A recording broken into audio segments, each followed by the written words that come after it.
चलिए देखिए, अब देखना हम लोगों को झांसी का नेतृत्व था 57 क्रांति में किसने किया। और आप लोग जानते हो कि झांसी का क्षेत्र जो है ये यूपी में पड़ता है ना। झांसी का क्षेत्र कहां पर है? यूपी में है। और यहाँ पर एक हमारी बहुत ही वीरांगना मतलब कहा जाए वो ऐसी महिला ने नेतृत्व किया था जिसकी शादी भी हो गई थी। और शादी किसके साथ हुई थी? गंगाधर राव के साथ हुई थी। तो गंगाधर राव के साथ इनकी शादी हुई। किसकी? रानी लक्ष्मीबाई। इन्होंने झांसी का नेतृत्व किया था 1857 की क्रांति में। इनके कुछ अन्य नाम भी मिलते हैं, आप लोग जानते हो। इन्हीं को मणिकर्णिका भी कहते हैं और इन्हीं को मनु भी कहते हैं और इन्हीं को छबीली भी कहते हैं। तो 3 नामों से इनको बुलाया जाता है, एक मनु के नाम से, एक मणिकर्णिका के नाम से और एक छबीली के नाम से। मणिकर्णिका, मनु और छबीली के नाम से किसको जाना जाता है? रानी लक्ष्मीबाई को जाना जाता है। इनके पति का नाम क्या था? गंगाधर राव था। ये बहुत ही वीरांगना, मैंने बोला एक शब्द यूज किया था, वीरांगना थी ये। अगर वीरांगना थी तो कैसे सिद्ध करोगे वीरांगना थी? जिस समय ये युद्ध लड़ रही थी, युद्ध भूमि पे थी, जब इनकी डेथ होती है, ये युद्ध करते करते ही मारी जाती हैं। उसी समय इनके अंग्रेजों का इस समय नेतृत्व कौन करता होता? ह्यूरोज। ह्यूरोज का एक कथन आता है कि अभी तक 1857 की क्रांति में मैं जहां जहां जिनको भी जो भी योद्धा आए हैं, ये समस्त जितने भी योद्धाएं हुए हैं, इसमें केवल मुझको एक ही मर्द मिला है। वो कौन? रानी लक्ष्मीबाई। एक ही योद्धा ऐसा मिला है जो मुझे मर्द लगा। तो ये किसने कहा था? ह्यूरोज ने कहा था। प्रश्न आएगा, झांसी का 1857 की क्रांति का दमन किसने किया? ह्यूरोज ने किया। किसने नेतृत्व किया आएगा तो? रानी लक्ष्मीबाई। और रानी लक्ष्मीबाई की शादी किससे हुई थी? गंगाधर राव से हुई थी। ठीक है। अब लखनऊ में देखना है, लखनऊ में नेतृत्व किसने किया था? देखिए, जो एक थे वाजिद अली शाह। वाजिद अली शाह की पत्नी का नाम था बेगम हजरत महल। बेगम हजरत महल, इन्होंने नेतृत्व किया था यहाँ का। क्योंकि नेतृत्व करना था, जब वाजिद अली शाह मर गए, नेतृत्व करना था इनके लड़के को, जिसका नाम था बिरजिस कादिर। क्या नाम था? बिरजिस कादिर। लेकिन इस समय बिरजिस कादिर जो होता है बहुत अल्पवयस्क होता है, मतलब इसकी उम्र अपने कार्यभार को संभालने के लायक नहीं होता है। तो इसकी माता कार्यभार को संभालती, जिनका नाम होता है बेगम हजरत महल। लखनऊ का ये कार्यभार संभालती हैं। और कुछ दिनों तक लखनऊ बेटा अवध का क्षेत्र, ध्यान देना, मगध कहेंगे आएगा शब्द तो बिहार का क्षेत्र, और अवध शब्द आएगा तो इसका मतलब लखनऊ का क्षेत्र। और आप लोग जानते हो कुशासन के आधार पर मिलाया गया था 56 में। तो कुशासन का आरोप लगा करके ये जो बेगम हजरत महल है, बेगम हजरत महल को यहाँ से क्या कर दिया गया? यहीं पर बेटा इनकी डेथ हुई थी। मतलब इसको यहाँ लखनऊ के बेसन का दफन किसने किया? लखनऊ के बेसन को समाप्त किसने किया? ये नेपाल चली गई। वहां पर नेपाल में इनका पता ही नहीं चलता कि इनकी मृत्यु कैसे हुई, ये पता ही नहीं चला बेगम हजरत महल का। इनके मृत्यु के विषय में कोई प्रमाणित साक्ष्य नहीं मिला है। और नेपाल एक लोग और भाग के गए थे, नाना साहब, दिल्ली अधिवेशन का जिसने अध्यक्षता किया था ना, दिल्लीपुर में 1857 क्रांति का जो नेतृत्व किए थे, नाना साहब भी गए थे। और इस लखनऊ अधिवेशन की नेतृत्वकर्ता कौन है? ठीक। और इसका दमन किसने किया? कैंपबेल ने किया। झांसी का किए थे ह्यूरोज और लखनऊ का किसने किया? कैंपबेल ने किया। तो लिख लेना, आप लोगों से दमन करता और नेतृत्व करता ज्यादा पूछे जाने की संभावना होती है। तो नेतृत्व किसने किया 1857 की क्रांति के लखनऊ का? बेगम हजरत महल। और दमन किसने किया 1857 क्रांति के लखनऊ का? कैंपबेल ने किया। तो के बारे में आप लोग लिख लीजिए, बेगम हजरत महल, इनके लड़के का नाम था बिरजिस कादिर, इनके पति का नाम था वाजिद अली शाह। आप लोगों ने देखा कहीं पर वाजिद अली शाह की दरगाह भी है, बाराबंकी में ही है। ठीक है। तो ये प्रश्न भी आया हुआ है, वाजिद अली शाह की दरगाह कहाँ पर है? तो बाराबंकी में है। ये वाजिद अली शाह जो है, हाँ बेटा, ये मतलब पूछा जाता है दरगाह है कहाँ पर? वाजिद अली शाह के नाम से ही उस दरगाह का नाम रखा गया है। अच्छा, जिंदा पीर की उपाधि किसको मिली? औरंगजेब को, ये भी याद रखना। उसके बाद सुनिए, ये जो वाजिद अली शाह हैं, ये अपनी वाइफ को यानी कि किसको, बेगम हजरत महल को ये महक परी कह के बुलाते थे। क्या बुलाते थे कह के? महक परी। ये उनको महक परी कहते थे। तो महक परी की उपाधि किसको मिली थी? बेगम हजरत महल को मिली थी। और ये क्या कह के बुलाती थी? ये भी तो कुछ कह के बुलाती रही होंगी, बताइएगा आप लोग कि बेगम हजरत महल वाजिद अली शाह को क्या करके बुलाती थी?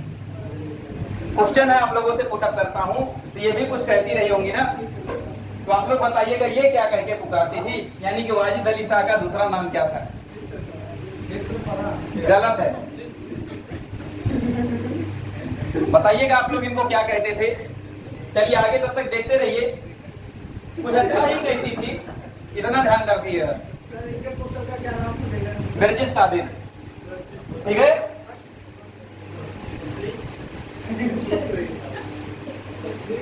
मुझे जहां तक उम्मीद है उनको कहते थे अख्तर मियां, मुझे उम्मीद है कि इनको अख्तर मियां कहते थे। और एक बार आप लोग देख लेना, शायद अख्तर मियां इनको बुलाते थे वो, ठीक है। अब देखिए फैजाबाद के विषय देखते हैं। और फैजाबाद का नेतृत्व मौलवी अहमद उल्लाह ने किया था। फैजाबाद का नेतृत्व करता कौन है? मौलवी अहमद उल्लाह है।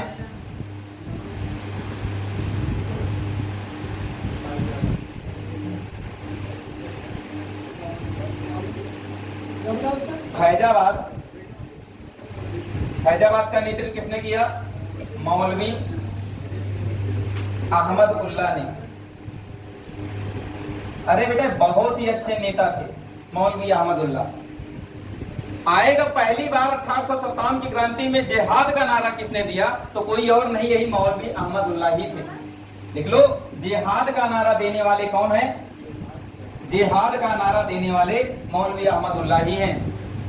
इनको दो नामों से और जाना जाता था, इनको दो नामों से और जाना जाता था। इनको डंका सा और ढोल वाले मौलवी कहते थे, ठीक है। इनका दो नाम और क्या क्या है? एक तो इनको डंका सा कहते थे, डंका सा, और ढोल वाले मौलवी, इनको ढोल वाले मौलवी कहते। ऐसा क्यों कहते थे? दिमाग में आ रहा होगा, तो ऐसा इसलिए कहते थे क्योंकि जब ये चलते थे इनके साथ पालकी आज निकलता था, ठीक है। इसीलिए इनको ढोल वाले मौलवी या इनको डंका सा कहते थे। किसको? मौलवी अहमद उल्लाह को, जो कहां का नेतृत्व किए थे? फैजाबाद का नेतृत्व किए थे। और जिहाद का नारा इन्होंने दिया था। और कहें हम ये जो फैजाबाद का क्षेत्र है, इन्होंने जो मौलवी अहमद उल्लाह हैं, जब इनको कोई पकड़ नहीं पाया तो इनको कहे कि जो इनको पकड़ के लाएगा 50,000 रुपए इनाम दिया जाएगा उस टाइम पर।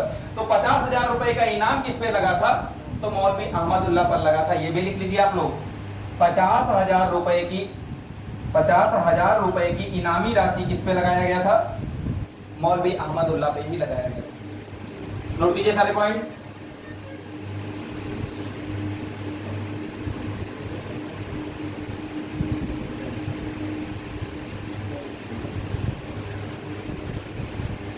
उसके बाद देखिए बरेली का देखते हैं।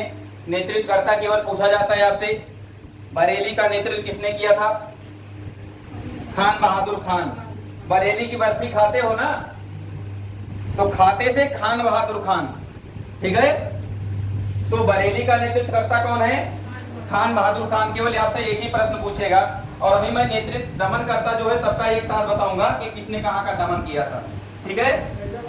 उसके बाद देखिए इनको गिरफ्तार कर लिया गया था खान बहादुर खान को, और गिरफ्तार करने के बाद इनको फांसी की सजा दी गई, ठीक है।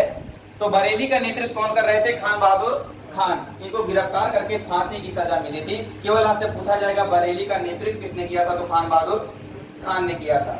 वहीं अब अगर हम लोग बात करें बिहार में, बिहार में नेतृत्व किसने किया था? जगदीश। किसने नेतृत्व किया था? जगदीशपुर में, सॉरी बिहार का एक क्षेत्र है जगदीशपुर, ठीक है। उस जगदीशपुर में नेतृत्वकर्ता कौन थे?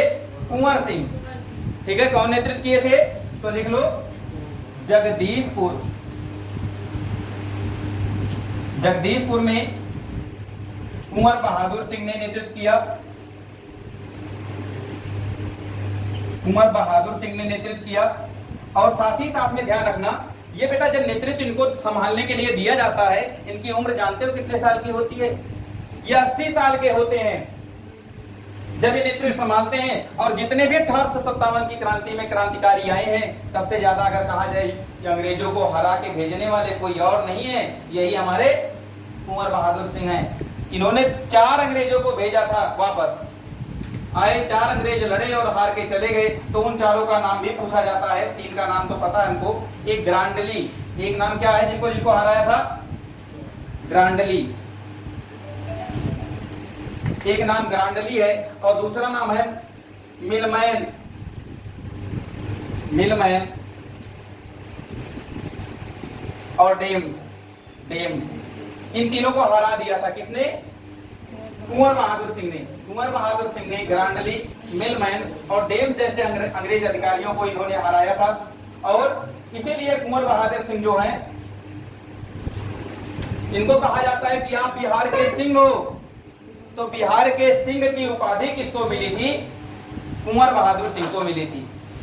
लिख लो, जगदीशपुर के नेतृत्व करता कुंवर बहादुर सिंह। इन्होंने ग्रांडली, मिलमैन और डेम्स को हराया। इनको इसीलिए बिहार का क्या कहा जाता है? सिंह कहा जाता है।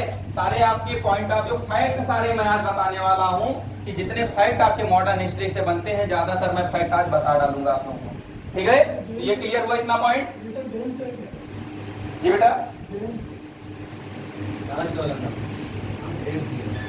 DIMMs, DIMMs. और आपसे पूछा जाएगा अगर इलाहाबाद में नेतृत्व किसने किया, तो लियाकत अली ने किया था। लिख लीजिए, इलाहाबाद का नेतृत्वकर्ता कौन थे? लियाकत अली थे। उसके बाद अगर पूछा जाएगा गोरखपुर में किसने किया, गजाधर सिंह ने किया। गोरखपुर में किसने किया था? गजाधर सिंह ने किया था। इलाहाबाद में लियाकत अली, गोरखपुर में गजाधर सिंह, मथुरा में देवी सिंह, मथुरा में देवी सिंह और मेरठ में कदम सिंह। मेरठ में नेतृत्व किसने किया? कदम सिंह ने किया। मेरठ में कदम सिंह। असम में मनीराम दत्ता, मनीराम दत्ता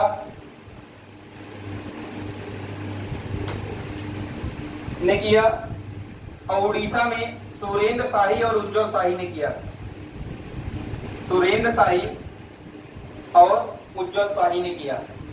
बेटा एक दो कथन पूछे जाते हैं कि 1857 की क्रांति के बारे में किन्होंने क्या कहा है। ये तो नेतृत्वकर्ता आप लोगों को बता दिए। अब कौन किसने क्या कहा, जैसे किसने कहा ये सैनिक विद्रोह है, किसने कहा राष्ट्रीय विद्रोह है, किसने कहा स्वतंत्रता संग्राम है पहला। तो ये पूछा जाता है कथन किसका है। ये आपसे पूछे जाने की संभावना तो कम है एग्जाम में, लेकिन आपको पता होना चाहिए किसने कौन सा कथन कहा है। 1-2 लिखवाऊंगा, सारे आज नहीं लिखवाऊंगा क्योंकि आपके पास इतना टाइम नहीं है कि सारे लिखवाऊं और आप लोग सारे तैयार करो। ठीक है, जो आपको पेपर में ज्यादा पूछा जाता है मैं उसी का सबसे ज्यादा पहले बीडी सावरकर का लिख लीजिए। बीडी सावरकर का आता है, देखिए इन्होंने कहा सुनियोजित स्वतंत्रता संग्राम। क्या कहा? 1857 की क्रांति क्या है? एक सुनियोजित स्वतंत्रता संग्राम या प्रथम स्वतंत्रता संग्राम है। किसने कहा था? बीडी सावरकर पहले व्यक्ति हैं जिन्होंने कहा कि 1857 की क्रांति ये प्रथम स्वतंत्रता संग्राम है या सुनियोजित स्वतंत्रता संग्राम है। लिख लीजिए, बीडी सावरकर सुनियोजित स्वतंत्रता संग्राम। देखिए बीडी सावरकर सुनियोजित स्वतंत्रता संग्राम। ओके, हो गया बीडी सावरकर के बारे में। उसके बाद एसएन सेन ने भी कहा था। एसएन सेन, अच्छा एसएन सेन की एक पुस्तक, अच्छा आप लोग जानते हो बीडी सावरकर की ये पुस्तक भी है 1857 की क्रांति के ऊपर, द इंडिपेंडेंस ऑफ 1857। ये किसकी पुस्तक है? बीडी सावरकर की है। ठीक है, उसके बाद एसएन सेन की एक पुस्तक है, उसको भी लिख लीजिए। केवल 1857 आएगा। ये पुस्तक किसकी है? एसएन सेन की है। ठीक है, केवल 1857 आएगा तो अगर आएगा द वार ऑफ इंडिपेंडेंस 1857 तो ये है बीडी सावरकर की। Sorry, repeat again, the war of,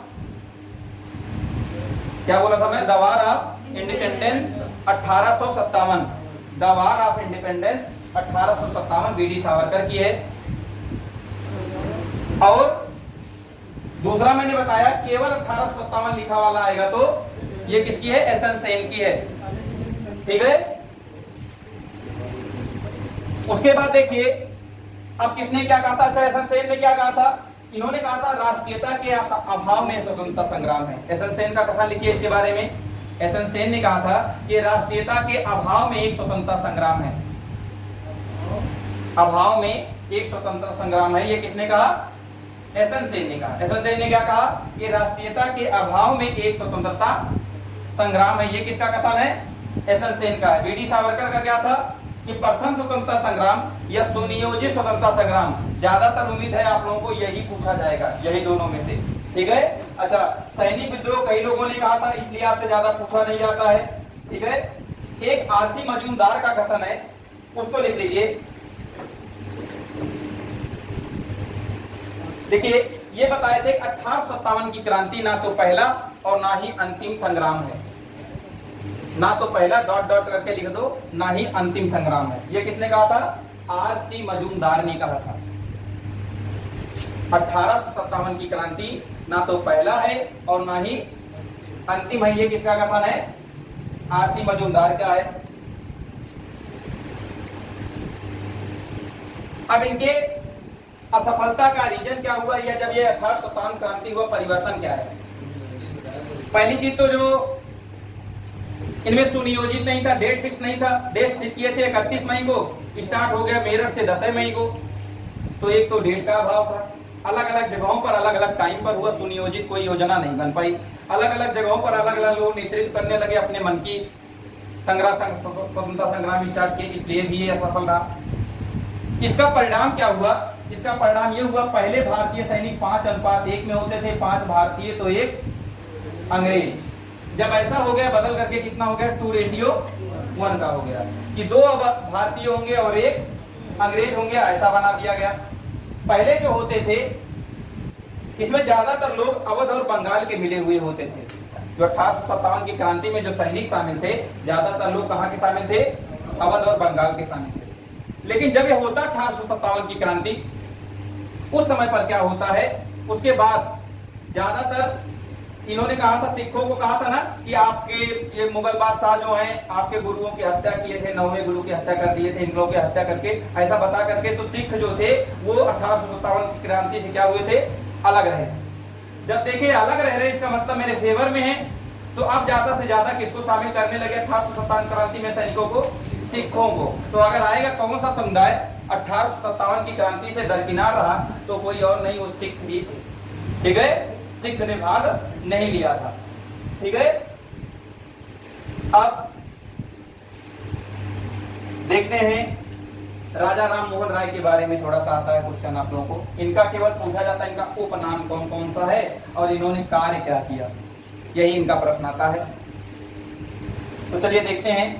बेटा पानी लाए।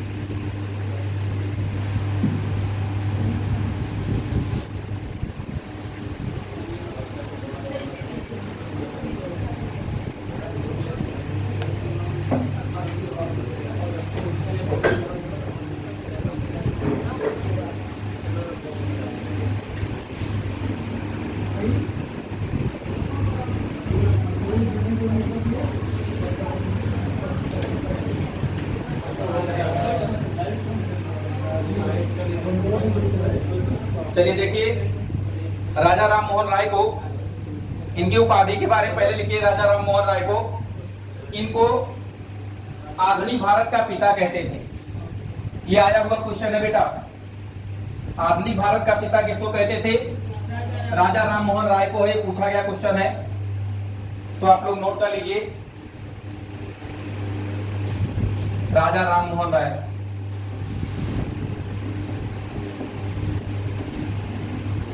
इनको मैंने बताया आधुनिक भारत का पिता कहते थे।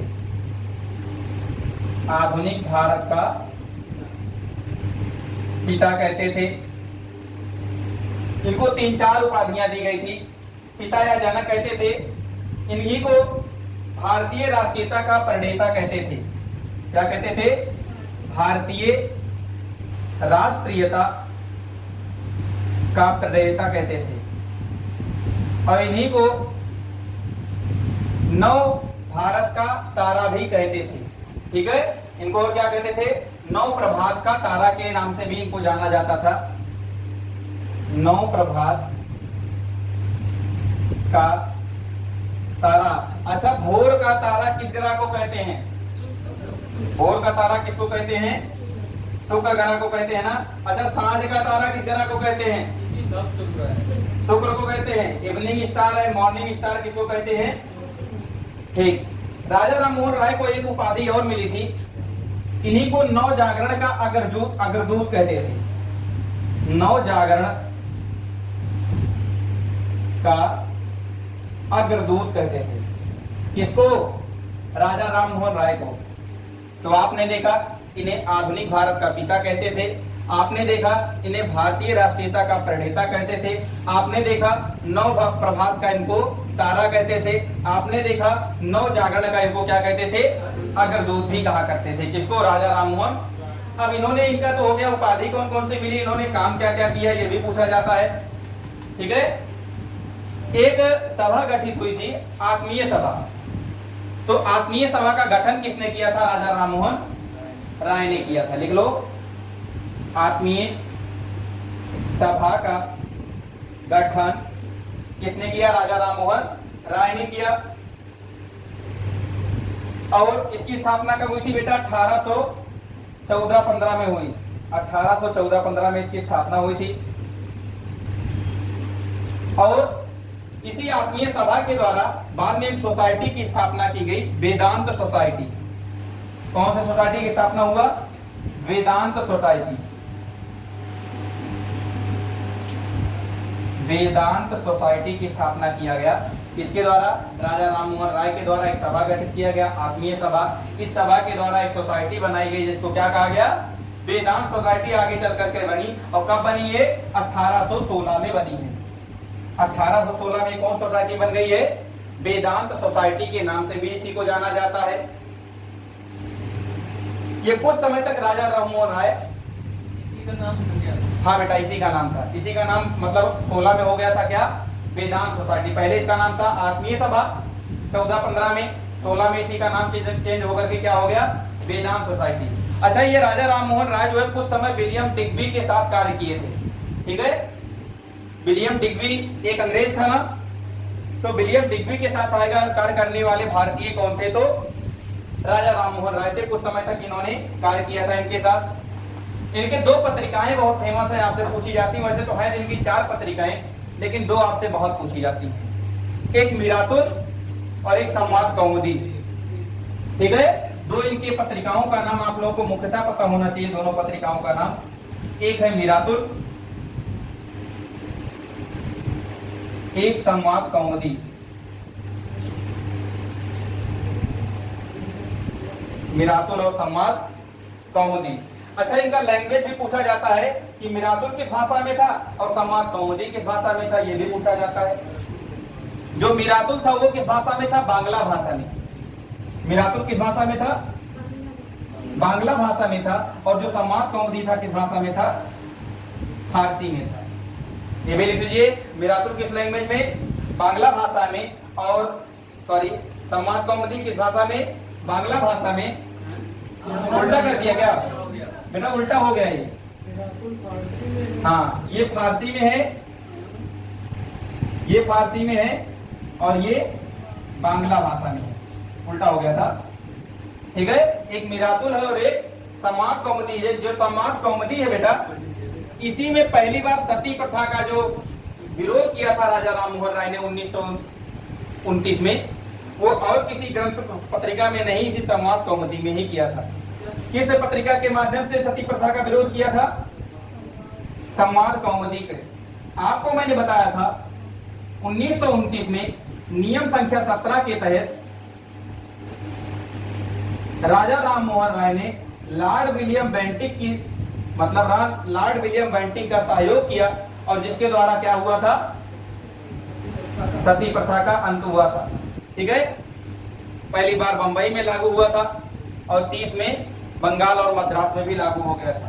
ठीक है, तो आपने देखा मीरातुल और सम्माद कौमुदी किसकी पत्रिका है, राजा राम मोहन राय की है। मीरातुल किस भाषा में, फारसी, और सम्माद कौमुदी किस भाषा में, बांग्ला भाषा में। सती प्रथा का अंत करने वाले कोई और नहीं, यही राजा राम मोहन राय की हेल्प से विलियम बेंटिक हैं। और ये सती प्रथा के बारे में जो अपना विरोध जब व्यक्त किया है वो किस पत्रिका में किया था, सम्माद कौमुदी पत्रिका में किया था। ये राजा राम मोहन राय के बारे में आपसे पूछा जाता है। ठीक है, इन्होंने आगे चल करके एक हिंदू कॉलेज की भी स्थापना किया था। ठीक है, हिंदू कॉलेज की स्थापना करने वाले कौन थे, राजा राम मोहन राय थे। कब स्थापना किए थे, राजा राम मोहन राय ने 1817 में 1817 में हिंदू कॉलेज की स्थापना भी करा। इन्होंने हिंदू कॉलेज की स्थापना किया। उसके बाद इसी का नाम 1825 में बदल जाता है। 1825 में एक और कॉलेज की स्थापना हुई, क्या, वेदांत कॉलेज सोसाइटी। किस नाम से हुआ, वेदांत कॉलेज। क्या बेटा, हिंदी कॉलेज दूसरा था, ये 1817 में हुआ था। उसके बाद 1825 में इसका नाम हो जाता है, मतलब दूसरी एक कॉलेज खोला, दूसरा कॉलेज खोला जाता है जिसका नाम क्या होता है, वेदांत कॉलेज। ठीक है, 25 में वेदांत कॉलेज। आपने देखा 1817 में वेदांत हिंदू कॉलेज और 1825 में हाँ बेटा, यही चीज तो मैं देखना चाहता था, आप लोग क्लियर कर रहे हो कि नहीं। ये 1817 नहीं होगा, ठीक है, ये 1917 होगा ना, ना ये 1916 होगा, ना ये 1917 होगा, ये जो लिखा है वही होगा। ठीक है, 1829 में अगर ये सती प्रथा का अंत कर रहे हैं तो 1800 में ही तो ये जिंदा रहेंगे, 1900 में कहां से पहुंच जाएंगे। ठीक है, तो याद रखना 1817 में हिंदू कॉलेज और 1825 में बीएचयू दूसरा है बेचा, वो बीएचयू के बारे में अभी आएगा आगे। ठीक है, वो 1916 है। ठीक है, अभी देखिए केवल हम लोग किसकी जिक्र कर रहे हैं, राजा राम मोहन राय की। तो राजा राम मोहन राय हिंदू कॉलेज की स्थापना की 1817 में। 1825 में इन्होंने वेदांत कॉलेज की स्थापना किया और इनको राजा की उपाधि आप लोग जानते हो किसने दिया था, अकबर द्वितीय ने दिया था। कब, जब ये केस लड़ने गए थे, किसका, अकबर द्वितीय का ही केस लड़ने कहां गए थे, लंदन के ब्रिस्टल में गए हुए थे। कहां गए थे, लंदन के ब्रिस्टल में गए थे। तब इनको राजा की उपाधि दिया था अकबर द्वितीय ने। और आप लोग जानते हो इनकी मृत्यु भी कहां हो जाती है, ब्रिस्टल में हो जाती है। और 20 अगस्त 1828 को, 25 में ये हुआ, 1828 में क्या करते हैं, ब्रह्म समाज की स्थापना करते हैं। 20 अगस्त 1828 को ब्रह्म समाज की स्थापना करते हैं। कौन, राजा राम मोहन राय के द्वारा ब्रह्म समाज की स्थापना किया जाता है। कब, 20 अगस्त 1828 को किया जाता है। इनका मानना था, ये मूर्ति पूजा का विरोध करते थे। कौन, राजा राम मोहन राय ये मूर्ति पूजा का विरोध करते थे, लेकिन ये बहुदेववाद को मानते थे। 20 अगस्त 1828, ठीक है, ये मूर्ति पूजा का तो विरोध करते थे लेकिन बहुदेववाद को ये मानते थे कि बहुत सारे देवताएं हैं, इस चीज को तो मानते थे, लेकिन मूर्ति पूजा का क्या करते थे राजा राम मोहन राय, विरोध करते थे। ये अवतारवाद में विश्वास रखते थे कि अवतार होता है, इस चीज को इन्होंने एक्सेप्ट किया। इन्होंने पुरोहितवाद को भी एक्सेप्ट किया कि पुरोहित होते हैं, इसको भी एक्सेप्ट किया, मतलब ब्राह्मणों को सम्मान ये देते थे। आएगा प्रश्न, बहुदेववाद को मानते थे कि नहीं मानते थे, मानते थे। अवतारवाद को मानते थे कि नहीं मानते थे, मानते थे। पुरोहितवाद को मानते थे कि नहीं मानते थे, और मूर्ति पूजा को मानते थे कि नहीं थे, विरोध करते थे ना। तो ये सब ब्रह्म समाज में बताया गया बातें, इनको नोट कर लो। उसके बाद फिर आगे बताते हैं, इन्हीं के बारे में अभी और आप लोगों को जानना है।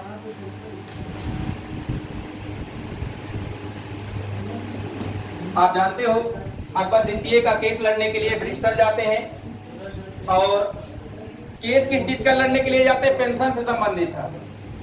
बेटा बातें नहीं, जब बात करने के लिए गए आज तो बातें नहीं, तो अकबर द्वितीय का जब केस लड़ने जाते हैं कहां पर? लंदन के ब्रिस्टल में। जगह पूछा जाता है, लंदन के ब्रिस्टल में केस लड़ने के लिए गए और वहीं पर इनकी डेथ हो जाती है। 1830 में इनकी क्या हो जाती है? नहीं बेटा, 1830 में केस लड़ने के लिए गए, ठीक है। 1830 में क्या करते हैं? केस लड़ने के लिए जाते हैं। इनका जन्म कब होता है? 1806 में होता है। इनका जन्म कब होता है? 1806 में होता है और 1830 में ये जाते हैं लंदन में केस लड़ने के लिए ब्रिस्टल में। देख लीजिए, 1806 में जन्म हुआ और 1835 में ब्रिस्टल में ये मर गए। जो लिख दिया वही है। 1806 में इनका 1700 में हुआ था। ये पहले हुआ था 1700 जैसे लॉर्ड का युद्ध हुआ। मुझे याद नहीं है लेकिन 1806 नहीं है ये। अच्छा, महात्मा गांधी का जो तो आप देख लीजिए। आप लोग जरा देख लीजिए इनका जन्म कब हुआ था।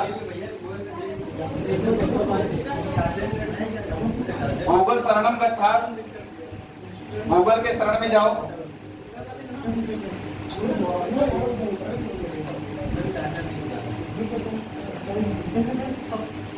1833 में इनकी मृत्यु हुई थी। देखा आपने 35 लिख दिया। 22 मई 1972। हाँ, 1772 1772 में इनका जन्म होता है और 1833 को क्या होते हैं? ये मर जाते हैं। और कहाँ मरते हैं? ब्रिस्टल में मरते हैं और ब्रिस्टल में ही इनका समाधि स्थल बना दिया जाता है, ठीक है। तो इनका जन्म कब हुआ? 1772 में हुआ और 1833 को अकबर द्वितीय का केस लड़ने के लिए ये जाते हैं कहां पर? लंदन में। लंदन के किस जगह पर? ब्रिस्टल में। और यहीं पर 1833 में इनकी मृत्यु हो जाती है और ब्रिस्टल में ही इनकी समाधि स्थल बना दिया जाता है। अब आप लोग बताएंगे इसी ब्रिस्टल में इनके साथ एक लोगों का किसका समाधि स्थल और था, ठीक है। और जिस समय इनकी मृत्यु होती है उस समय अंग्रेज का शासक कौन होता है? हो सकता है यही क्वेश्चन पूछ ले। तो विलियम चतुर्थ होता है। कौन होता है इस समय शासक? William fourth. विलियम फोर्थ शासक है अंग्रेज का, ठीक है। लंदन का उस समय जो शासक था, ब्रिटेन का शासक था, वो कौन था? विलियम फोर्थ था, ठीक है। ये पूछा गया क्वेश्चन है ये भी। क्या बेटा? अरे पीएम है कि वो राजा है? वहाँ के शासक हैं और शासक कौन होता था? राजा तो विलियम कहाँ से? इसके बाद चार्ल्स आए, विलियम नहीं है। यही जान लेना कि जिस समय पर इनका डेथ हुआ था उस समय विलियम चतुर्थ का ही शासन था, ठीक है। ये चीज याद करना, ये पूछा गया क्वेश्चन है तो इसलिए आपको याद होना चाहिए विलियम चतुर्थ ही था।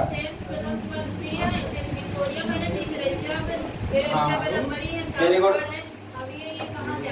ये आ गए, शासन किए वहाँ पर राजा राम मोहन राय की जब मृत्यु होती है, मृत्यु के समय वहाँ का शासन कौन था, शासक कौन था? तो अगर ये प्रश्न आएगा तो विलियम फोर्थ ही थे। ये बिल्कुल क्लियर सेंटेंस है, ठीक है।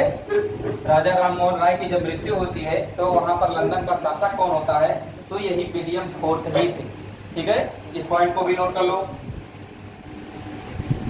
अब देखिए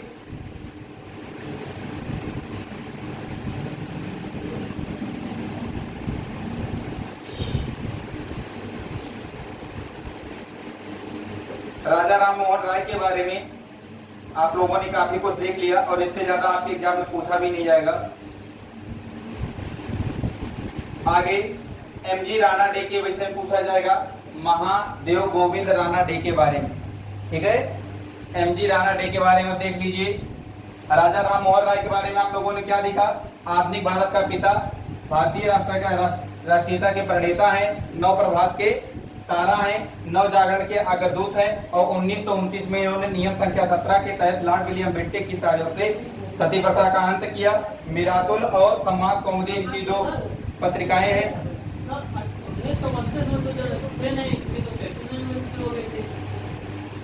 1929 में ये थे नहीं तो ये गलत लिखा गया ना, 1829, ठीक है। थोड़ा सा मेरे से ये कंफ्यूजन होता है, 1800 को 29, 1900 को 18 लिख देता हूँ, ठीक है। तो इनके मिरातुल जो है, मिरातुल किस भाषा में था? फारसी में था। और समाज कौमुदी किस भाषा में था?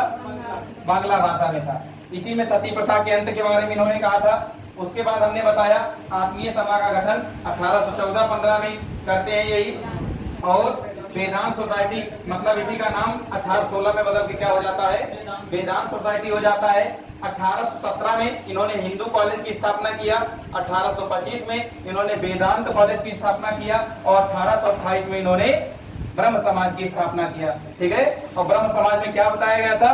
ब्रह्म समाज में बताया गया था कि अवतारवाद को माना गया था। ब्रह्म समाज में बताया गया था कि पुरोहितवाद को माना गया था। ब्रह्म समाज में बताया गया था कि मूर्ति पूजा का विरोध करो। ब्रह्म समाज में बताया गया था बौद्धवाद को माना गया था। ये था ब्रह्म समाज। उदयानंद सरस्वती है बेटा। ठीक है, क्लियर हुआ पॉइंट? मिठाई के बारे में, एमजी राणा डे के बारे में आए। एमजी राणा डे का पूरा नाम क्या था? महादेव गोविंद राणा डे। महादेव गोविंद राणा डे।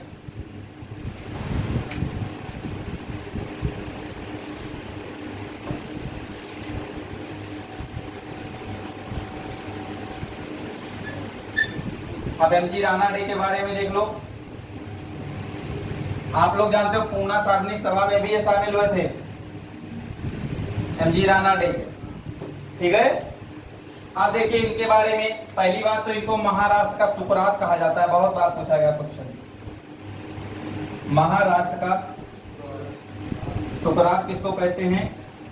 किसी और को नहीं, एमजी राणा डे को ही कहते हैं। इन्होंने भी 1884 में एक सोसाइटी की स्थापना किया था। 1884 में इन्होंने भी एक सोसाइटी की स्थापना किया था, Deccan educational society. Deccan educational society की स्थापना किसने किया था? एमजी राणा डे ने ही किया था। और 1891 में इन्होंने एक सोसाइटी की स्थापना किया था, जिसके द्वारा क्या होता था? फिर से शादी करने का एक वो बनाया गया था, और उसको कहते हैं विडो रीमैरिज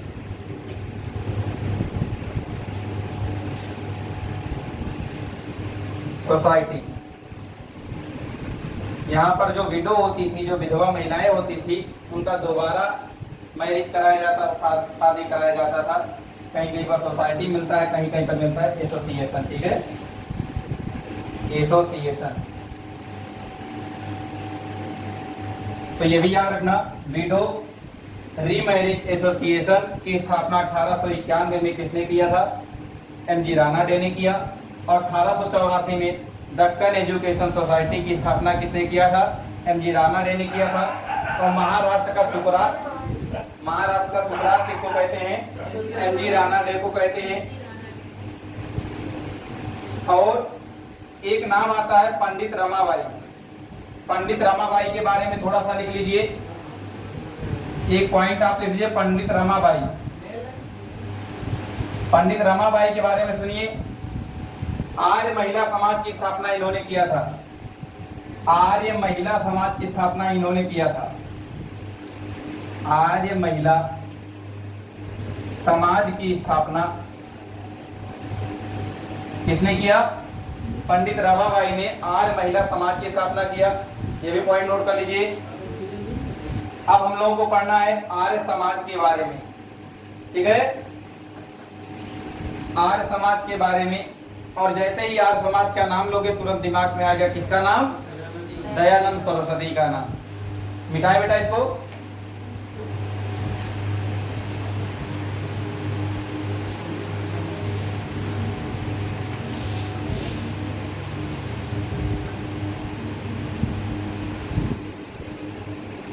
चलिए देखिए आर्य समाज के बारे में। आप जानते हो आर्य समाज से सबसे ज्यादा लगाव किसका था? तो पहले हम लोग दयानंद सरस्वती का ही थोड़ा हिस्ट्री देख लेते हैं। दयानंद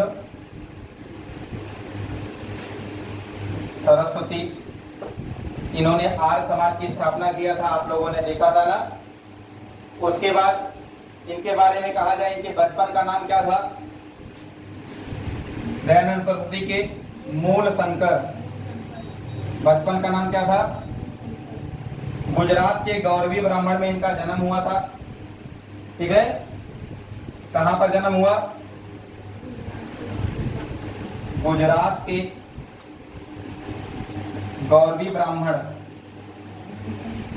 में इनका जन्म हुआ था। मतलब क्या थे? ब्राह्मण।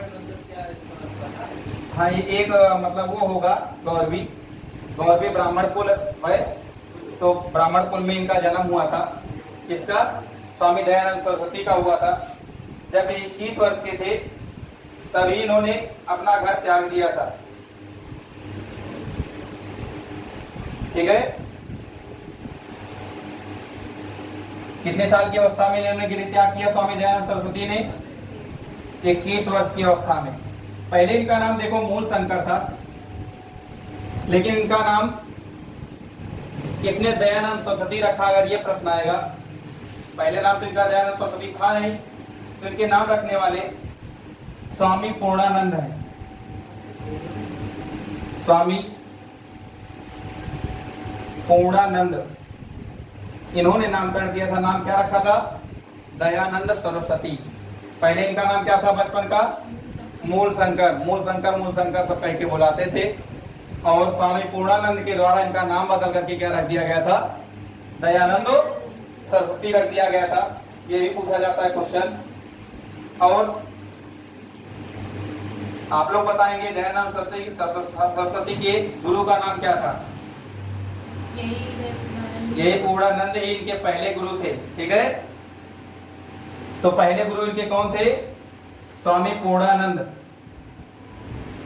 और दूसरे गुरु कौन थे? इनके दूसरे गुरु कौन थे?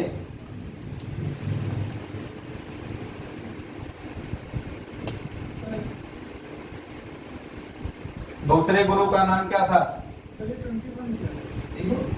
21 वर्ष की अवस्था में इन्होंने घर त्याग किया था, गृह त्याग। ठीक है, इनके दूसरे गुरु का नाम क्या था? देखिए, बिरजानंद। दूसरे गुरु का नाम क्या था? बिरजानंद। ठीक है, आपने अभी तक देखा दयानंद सरस्वती आर्य समाज की स्थापना करते हैं। बचपन का नाम मूल शंकर है, गुजरात के गौरवी ब्राह्मण के रहने वाले हैं। और स्वामी पूर्णानंद के पहले गुरु हैं। और दूसरे गुरु कौन है? बिरजानंद इनके दूसरे गुरु हैं। आर्य समाज की स्थापना किसने किया था? इन्होंने ही किया था। ठीक है, और स्वामी दयानंद सरस्वती ने ही, आप जानते हो, शुद्धि आंदोलन चलवाया था।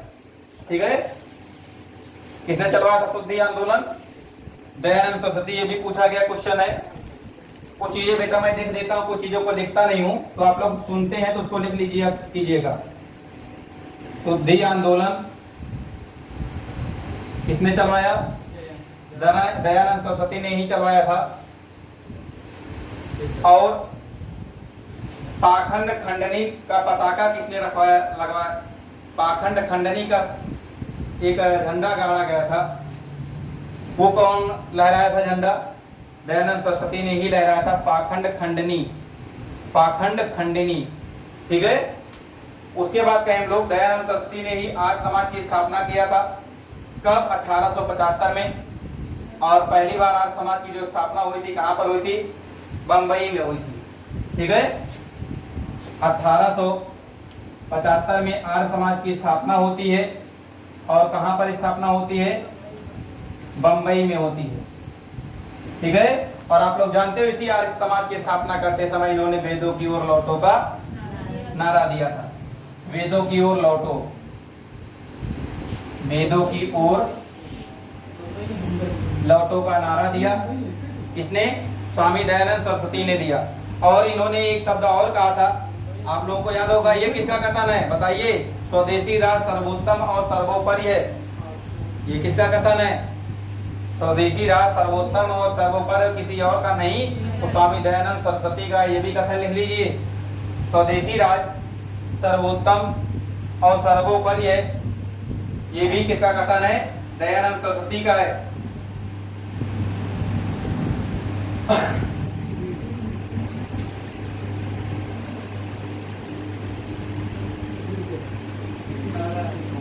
दयानंद सरस्वती के बारे में और सुनिए। एक तो ये आर्य समाज की स्थापना करते हैं, साथ ही साथ में हिंदी को राष्ट्रभाषा बनाने का पहला वकालत करने वाला कोई और व्यक्ति नहीं, यही थे। हिंदी को राष्ट्रभाषा बनाने का वकालत करने वाले कोई और नहीं, कौन थे? स्वामी दयानंद सरस्वती थे, जिनका मूल नाम क्या था? मूल संगत था। और आप लोग जानते हो जब स्वदेशी आंदोलन चलता है तो स्वदेशी का बहिष्कार करने वाले पहले कौन थे? स्वदेशी को अपनाने का, विदेशी वस्तुओं का बहिष्कार करने वाले, ठीक है। विदेशी का बहिष्कार करने वाले कौन थे? स्वामी दयानंद सरस्वती थे कि जिन्होंने विदेशी वस्तुओं का बहिष्कार और स्वदेशी को अपनाने का सर्वप्रथम प्रयास किया था, कोई और नहीं, स्वामी दयानंद सरस्वती थे। आप लोग जानते हो इनकी एक पत्रिका है, स्वामी दयानंद सरस्वती की बहुत ही फेमस पत्रिका है सत्यार्थ प्रकाश। सत्यार्थ प्रकाश, ये बेटा लैंग्वेज इसका कभी कभी आता है, किस लैंग्वेज में था? तो हिंदी, ठीक है। सत्यार्थ प्रकाश किस लैंग्वेज में था? हिंदी। लेकिन अगर हिंदी ऑप्शन में नहीं मिलता है तो आप लगाएंगे संस्कृत, ठीक है। और अगर हिंदी और संस्कृत दोनों ऑप्शन में होगा तब आप लगाइएगा संस्कृत, नहीं हिंदी, ठीक है। इसको बेटा हिंदी में भी मिलता है, दोनों लैंग्वेज में मिलता है, कहीं कहीं पर हिंदी मिलता है, कहीं कहीं पर संस्कृत मिलता है। तो आपको उम्मीद तो यही है कि या तो हिंदी दिया रहेगा या तो संस्कृत दिया रहेगा। अगर दोनों देता है, हिंदी और संस्कृत दोनों, तो ये क्वेश्चन पहली बात तो विवादित हो जाएगा। और अगर आएगा ऐसा तो आप संस्कृत को प्रिफर कर दीजिएगा, और मिलता दोनों में, ठीक है, हिंदी और संस्कृत दोनों में। अगर ये क्वेश्चन दोनों ऑप्शन में आ जाएगा, हिंदी और संस्कृत, तो आप संस्कृत को प्रिफर करेंगे। क्लियर हुआ है पॉइंट? दयानंद सरस्वती के बारे में आप लोगों को और कोई क्वेश्चन पुटअप हो गया? और इनके बारे में और लिखिए। भारत भारतवासियों के लिए है, ये किसका सेंटेंस है? दयानंद सरस्वती का है, लिख लीजिए। भारत भारतवासियों के लिए है, ये भी दयानंद सरस्वती का सेंटेंस है।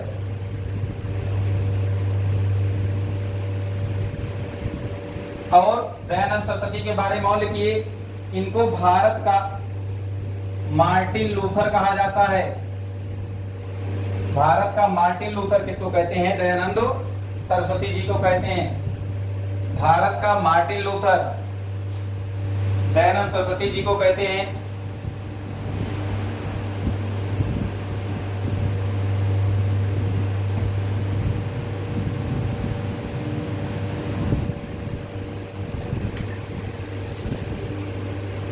ओके, उसके बाद देखिए, आप लोग जानते हैं इन्हीं के नाम पर 1886 में, दयानंद सरस्वती के नाम पर 1886 में लाहौर में पंडित हंसराज के द्वारा डीएवी कॉलेज की स्थापना किया जाता है। दयानंद एंग्लो कॉलेज की क्या किया जाता है? विश्वविद्यालय की स्थापना किसके द्वारा किया जाता है? पंडित हंसराज के द्वारा। इन्हीं के नाम पर एक विद्यालय का नाम होता है जिसकी स्थापना कब होती है? 1886 में होती। कौन करता है? पंडित हंसराज करते हैं, जिसका नाम क्या होता है? DAV college.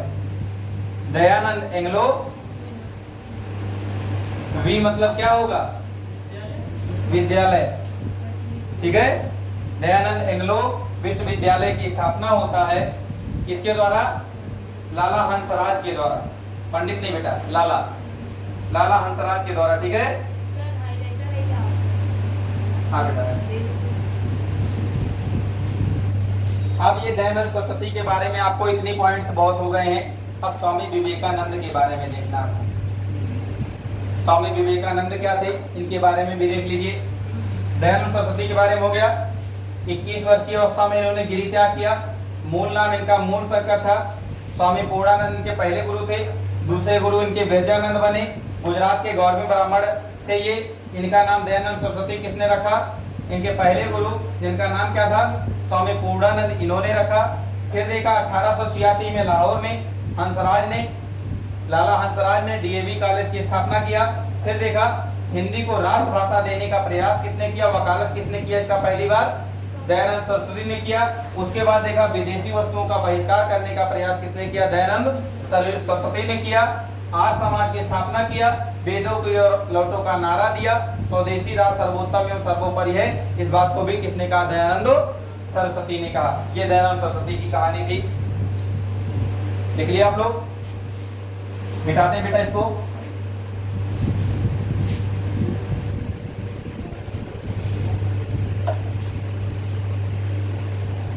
अब बताइए आप लोग, वेदों की ओर लौटो का नारा किसने दिया, ओके। जो सत्यार्थ प्रकाश रचना है ये किसकी है, ठीक है। आगे स्वामी विवेकानंद के बारे में देखते हैं।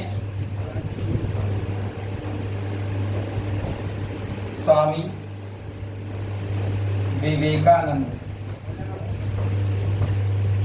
स्वामी विवेकानंद के बारे में कहें तो इनके बचपन का नाम क्या था, नरेंद्र नाथ दत्त था।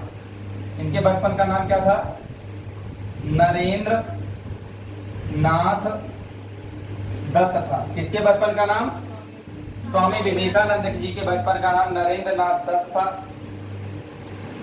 तो कहोगे सर इनका नाम किसने रखा, स्वामी विवेकानंद, ठीक है। तो खेतड़ी के महाराजा थे, कहां के, खेतड़ी के महाराजा अजीत सिंह थे, अजीत सिंह थे। इन्होंने इनका नाम क्या रखा, विवेकानंद रखा, ठीक है। खेतड़ी के महाराजा कौन थे, अजीत सिंह, इन्होंने नाम क्या रखा। और आप लोग जानते हो 1893 में यह अमेरिका के शिकागो विश्व धर्म सम्मेलन में शामिल होते हैं। कब शामिल होते हैं, 1893 में शिकागो में एक विश्व धर्म सम्मेलन चलता होता है। कहां चलता है, शिकागो। स्मोक सिटी के नाम से किसको जानते हैं, शिकागो को। तो इसी शिकागो में विश्व धर्म सम्मेलन चलता रहता है, विश्व धर्म सम्मेलन।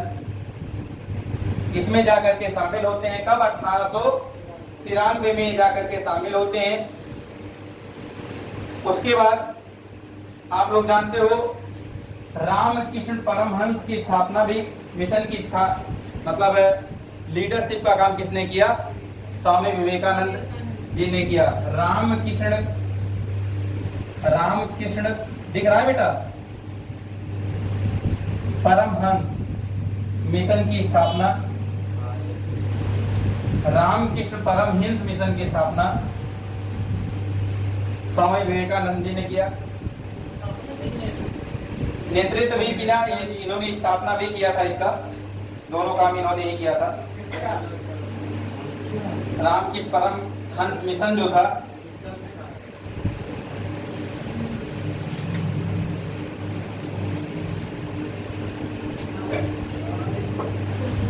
और कहां पर किया था रामकृष्ण परमहंस मिशन की स्थापना, कलकत्ता में किया था। कलकत्ता में किया था। रामकृष्ण परमहंस मिशन का स्थापना कहां पर हुआ, कलकत्ता में हुआ। 1897 में 12 महल के किले में, 12 महल के किले में स्थापना होता है। ये तो मिशन की स्थापना हुआ था 12 महल के किले में। अगर आएगा रामकृष्ण परमहंस मठ की स्थापना कहां पर हुआ, ये भी कलकत्ता में हुआ, लेकिन बेल्लूर में हुआ। ये हुआ कहां पर है, 12 महल में, और वो कहां पर हुआ है, बेल्लूर में। कलकत्ता के बेल्लूर में मठ हुआ और कलकत्ता के 12 महल में मिशन की स्थापना हुआ, ठीक है। बात समझ में आई दोनों पॉइंट। फिर से देखिए, स्वामी विवेकानंद, बचपन का नाम इनका नरेंद्र नाथ दत्त था। खेतड़ी के राजा अजीत सिंह ने इनका नाम रख दिया स्वामी विवेकानंद। ये 1893 में क्या करते हैं, शिकागो विश्व धर्म सम्मेलन में पार्टिसिपेट करते हैं, और 1897 में इन्होंने रामकृष्ण परमहंस मिशन का स्थापना करते हैं। और हाँ, मिशन है बेटा, भी मिशन की स्थापना करते हैं कलकत्ता के 12 महल में। उसके बाद मठ की बात करें तो रामकृष्ण परमहंस मठ की स्थापना कलकत्ता में ही करते हैं, लेकिन वो जगह चेंज हो जाता है, 12 महल से क्या हो जाता है, बेल्लूर। इसीलिए बेल्लूर मठ के नाम से भी जानते हैं इसको। ठीक है, किस नाम जानते हैं, बेल्लूर मठ के नाम से जानते हैं। ये किसके विषय में था, स्वामी विवेकानंद के विषय में। इन्होंने आगे चल करके न्यूयॉर्क में एक सोसाइटी की स्थापना करते हैं। ये पूछा गया सोसाइटी किसने स्थापना किया था, theosophical society, theosophical society, theosophical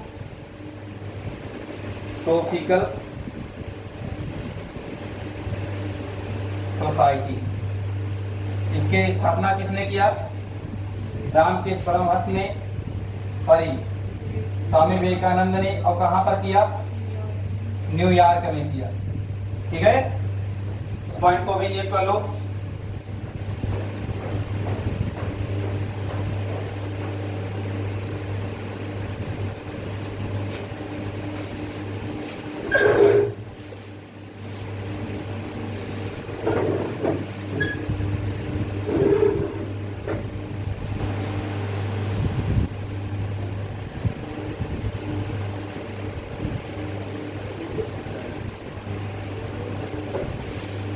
आप लोग जानते हो बीएचयू के बारे में।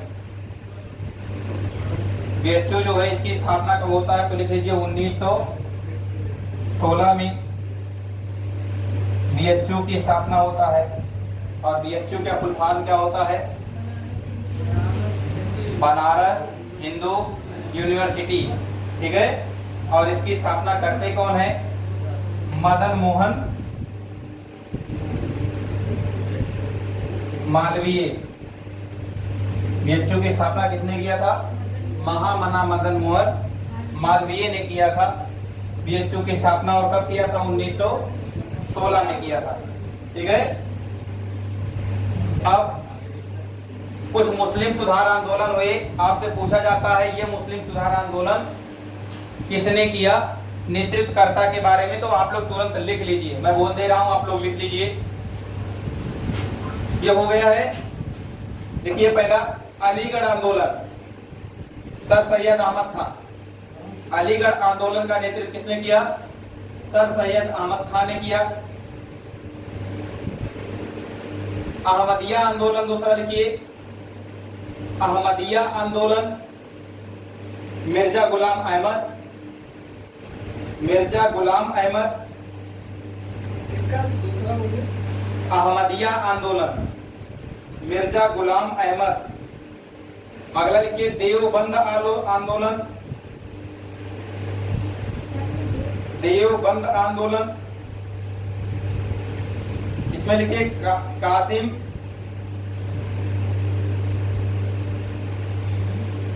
कासिम नरौरवी और रशीद अहमद गंगोई। कासिम नरौरवी, रशीद अहमद गंगोई। तो ये मुस्लिम सुधार आंदोलन के बारे में पूछा जाता है आपसे।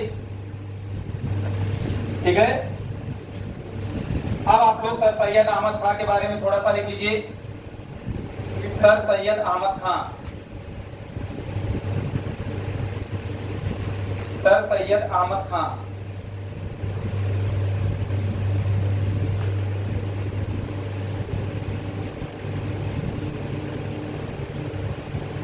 या ब्रेक दें 1 मिनट का आप लोगों को।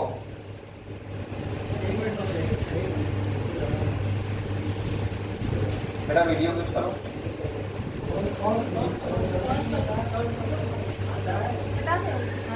करो। यहाँ से ना अरे नहीं, डबल लाइन का वो ये वाला ना